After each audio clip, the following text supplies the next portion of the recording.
அன்பு நண்பர்களுக்கு டாக்டர் சரவணந்தாவின் இனிய வணக்கங்கள். அவையின் ஆத்திச்சூடி இயல்பு அலாதன செயல் என்று சொல்லுகிறாள். இயற்கைக்கு மாறுபாடான செய்யத்தகாத மனித இயல்புக்கு மாறான எந்த செயல்களையும் செய்துவிடாதே, பாவம் உன்னை வந்து சேரும் என்று சொல்லுகிறாள்.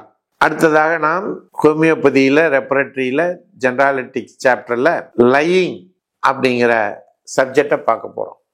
லையிங் அப்படின்னா என்ன சார் இது தெரியாதா? லையிங் அப்படின்னா ஒன்று படுத்திருத்தல், இன்னொன்று பொய் பேசுதல். சரிங்களா?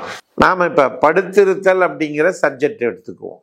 ஒருவருக்கு உடல் நலம் இல்லை, அப்படி உடல் நலம் இல்லாத பொழுது அவர் படுத்திருக்கின்ற சூழ்நிலையிலே என்னென்ன பொசிஷன்ல படுத்திருந்தால் அவருடைய உடல்நிலை வேதனைகள் அதிகமாகிறது அல்லது குறைகிறது என்பதனை மிக தெளிவாக துல்லியமாக கண்டுபிடித்து டாக்டர் ஹனிமேன் அவர்கள் சொல்லி இருக்கிறார்கள்.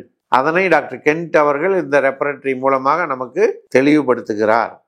முதல் விஷயம், ஒருவர் நோய்வாய்ப்பட்டாரு, அவர் படுக்கையிலே படுத்திருக்கிறார். அப்படி படுத்திருக்கும் பொழுது அந்த நோயினுடைய தன்மை அதிகமாகலாம் அல்லது குறையலாம். ஆச்சுங்களா? ஒண்ணு. இரண்டாவது, படுத்திருந்து எழுந்திருக்கும் பொழுது அந்த நோய் தன்மை அதிகமாகலாம் அல்லது குறையலாம்.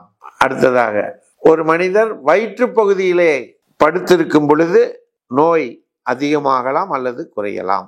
அதுக்கு அடுத்து, படுத்திருப்பது முதுகு பகுதியிலே படுத்திருக்கும் பொழுது அந்த நோய் அதிகமாகலாம் அல்லது குறையலாம். அல்லது இடது பக்கம் ஒருக்களித்து படுக்கின்ற பொழுது நோய் அதிகமாகலாம் அல்லது குறையலாம். அல்லது வலது பக்கம் படுத்திருக்கும் பொழுது நோய் அதிகமாகலாம் அல்லது குறையலாம். அல்லது படுக்கையில் இருக்கும் பொழுது மட்டும் நோய் அதிகமாவது அல்லது குறைவது. இப்படி அந்த படுத்திருக்கக்கூடிய பொசிஷன்ல மாற்றங்களை வைத்து எப்படி அவர்கள் கஷ்டப்படுகிறார்கள் என்பதை வைத்து ஹோமியோபதியிலே மருந்துகளை தேர்ந்தெடுக்கிறோம். தேர்ந்தெடுத்து அந்த நோயாளிக்கு கொடுக்கின்ற பொழுது அது எந்த நோயாக இருந்தாலும் அவர் மிக விரைவாக குணமடைந்து விடுகிறார் என்பது தான் சத்தியம். ஆகவே நண்பர்களே, ஹோமியோபதி என்பது நாம் நினைப்பது போல ஏதோ ஒரு மருந்தை எடுத்து கொடுக்கிறார்கள் என்பது அல்ல.